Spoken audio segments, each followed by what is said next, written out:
You've learned what the internet is and a little bit about how it works. Now, we're going to take a step back and learn why it was created. But before we do that, I'd like to introduce myself. My name is Gian Spacuzza, and I'm a program manager in Android security.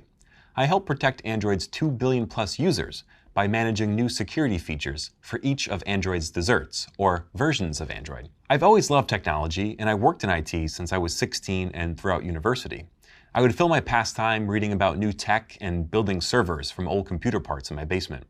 My earliest memory of working on tech is waiting for my parents to go to sleep so I could quietly dial up the internet while the phone was free and just browse websites all night long and read about random tech things. My first jobs were as a one-person IT crew at 3 nonprofit organizations. It was both stressful and really exciting to be responsible for everything, from configuring and administrating backup servers to just showing new employees how to access email and use their computers. I'm really excited to be here with you. I was never a really great test taker, and my grades reflected that. But I knew with hard work and perseverance, I could build a great career in IT. And so can you. So let's get started and dig in a bit more on the internet. The internet has become an essential part of our lives. Our bank accounts, entertainment, news, and education are all on the internet. It's important to learn why that is, since some of the original designs of the internet have reached their limitations. As an IT support specialist, you should understand what the future of the internet holds and why. Let's go back in time to the 1950s where it all started. Remember, back then computers were huge and bulky.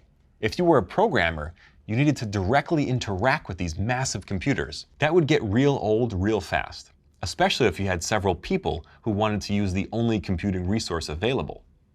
In the late 1960s, the US government spun up a project called DARPA. It went on to create the earliest version of the internet that we see today, with the ARPANET. Eventually, computer programmers were able to share a single computing resource by being able to remotely access the computer. But there was still a big problem. Networks couldn't talk to each other. It wasn't until the 1970s that we had a critical breakthrough in computer networking that fixed this problem. It was thanks to computer scientists Vinton Cerf and Bob Kahn who created the method we call the Transmission Control Protocol and the Internet Protocol, or TCP/IP.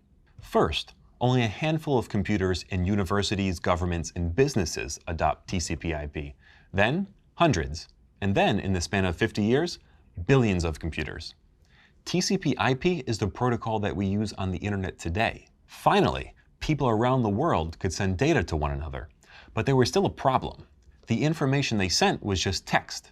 It wasn't centralized, and it was pretty bland. Then, in the 1990s, a computer scientist by the name of Tim Berners-Lee invented the World Wide Web. It utilized different protocols for displaying information in web pages and became the predominant way of communication and accessing the internet. Anyone who had an internet connection at that time was able to access the information source of the World Wide Web. It's been 30 years since the creation of the World Wide Web.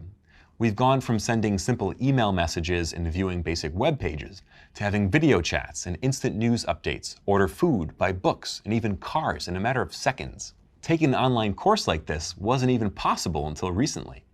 The creation of the internet that we know today was the culmination of knowledge and engineering from many brilliant scientists and organizations.